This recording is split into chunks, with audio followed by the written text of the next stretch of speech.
Mhlambe ikuphi lokho ningo nishilo izolithi yini enimashelayo kodwa abantu abaningi babuza ukuthi kule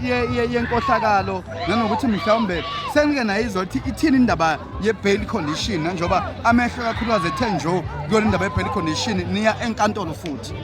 Siya enkantolo i-bail condition yayicacise kahle beqhaza ecaleni ukuthi kofuneke bengasondeli elokhuzaneni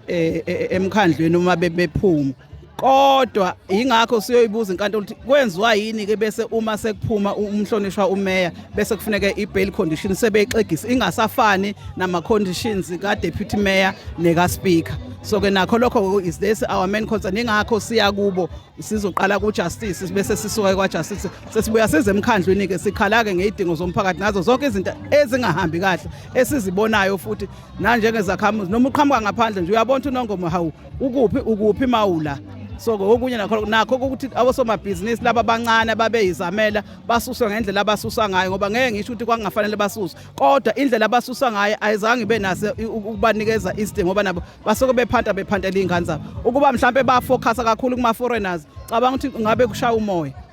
ukuba nje mhlambe umkhandlo wafocus kulabo abantu nje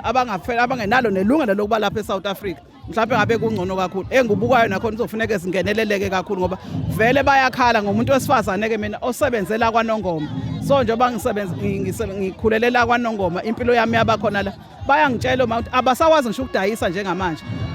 kuyabalimaza kakhulu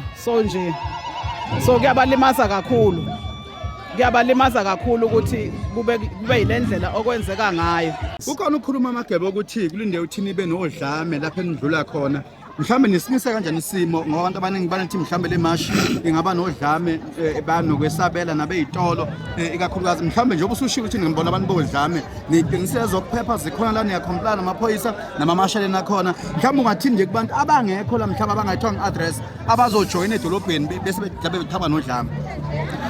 Labo ngiyabaxwayisa namanje ngisakuphinda umsakazi ukuthi uma ngabe abanesandla esinoboya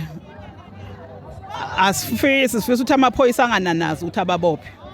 asinalizwelo ke lalo muntu nje ozokwenza into e-wrong because njenge-IFP asikholele odlameni nangalesi asikhatha akaze sikholele ekushiseni kwezikolo nokushiswa kwazo zonke izinto kodwa sasikholele ukuthi kufuneka kuxoxiswane ukuze ingakho saba noCodesa 1 noCodesa 2 because kwacaca ukuthi indlakadla ayisebenzi namanje ke indlakadla ngeke izisilekelele kodwa kuyosilekelela ukuthi sihambe kanje bese bebuya bafuna beyohlala ematafuleni behlale ematafuleni.